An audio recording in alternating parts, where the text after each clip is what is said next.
Hola a todos et bienvenue dans cette nouvelle vidéo de grammaire dans laquelle on va parler du verbe querer en espagnol. Comment l'utiliser, quand est-ce qu'il faut justement l'utiliser et comment le construire, c'est ce qu'on va voir tout de suite dans cette nouvelle vidéo. Vamos!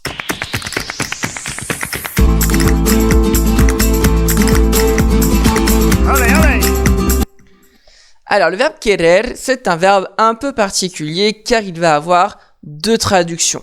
Alors attention, puisque le verbe querer va déjà avoir une petite autre particularité, c'est qu'il faut savoir quand est-ce qu'il faut l'utiliser. Déjà, il va vouloir dire vouloir ou aimer. Alors attention, le verbe querer n'est surtout pas à confondre avec des petits synonymes comme le verbe gustar, qui voudra dire aimer tout ce qui n'est pas humain, et le verbe amar, qui est en fait un véritable synonyme de querer. Querer, donc comme je disais, veut dire vouloir et aimer, mais uniquement pour ce qui est humain, pour la partie aimer. Il peut vouloir dire et traduire « je veux manger tel plat dans tel restaurant, je veux faire telle activité, je veux aller au cinéma ». Là, on pourra dire le verbe querer. En revanche, si je veux dire aimer une personne, il est strictement interdit dans la langue espagnole de dire gustar. Le verbe amar, lui, va être un synonyme du verbe querer, et ça tombe bien, puisque les deux ont exactement les mêmes constructions. Et c'est ce qu'on va voir tout de suite. Alors, pour construire le verbe querer, ou le verbe amar en l'occurrence, on aura besoin d'un pronom et du verbe conjugué. Le pronom va refléter, la personne qui est aimée. Mais, te, se, les, la, lo, nos, os, se, les, las, los. Ça, c'est pour la partie des pronoms. Le verbe conjugué, lui, va représenter la personne qui aime. Et c'est là qu'il va falloir faire une petite gymnastique cérébrale, puisqu'il faut surtout pas le construire comme le français. Exemple. Dans la phrase « je t'aime », la personne aimée est tu, et la personne qui aime est je. Il faut donc faire un petit croisement pour la langue espagnole. Le « je » passera en fait en deuxième position avec le verbe querer conjugué et le « t », donc le « te », va être mis en première position, ce qui va donner « te quiero ». « Te quiero », je t'aime. D'accord ? Le verbe est conjugué à la première personne de l'indicatif présent, donc « quiero » qui va représenter le « yo », donc le « je » en français.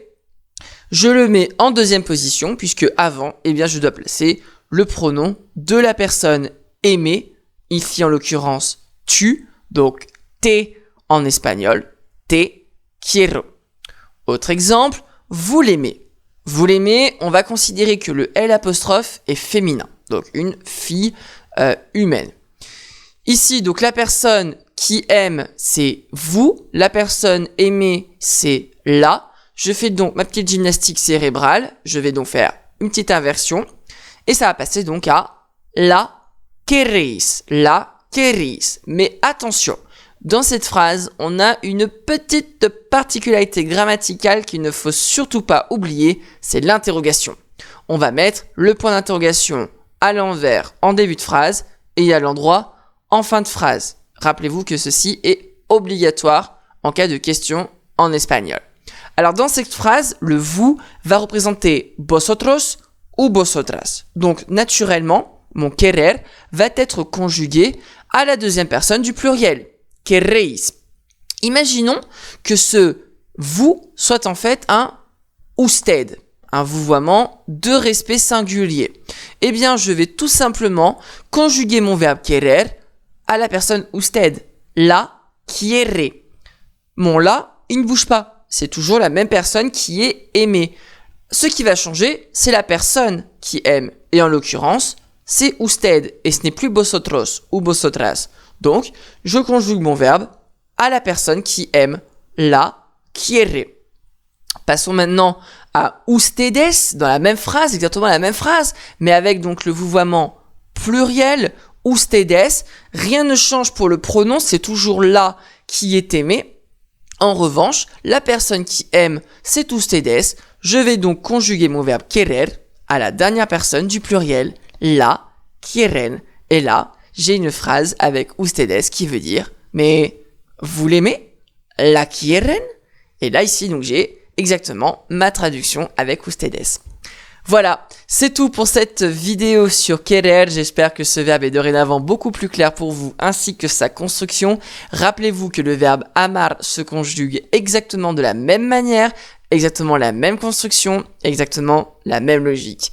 N'hésitez pas également à retourner voir la vidéo sur gustar si c'est toujours pas très clair pour vous. Je vous mets le lien tout de suite dans la description. Et moi je vous dis hasta luego, adios.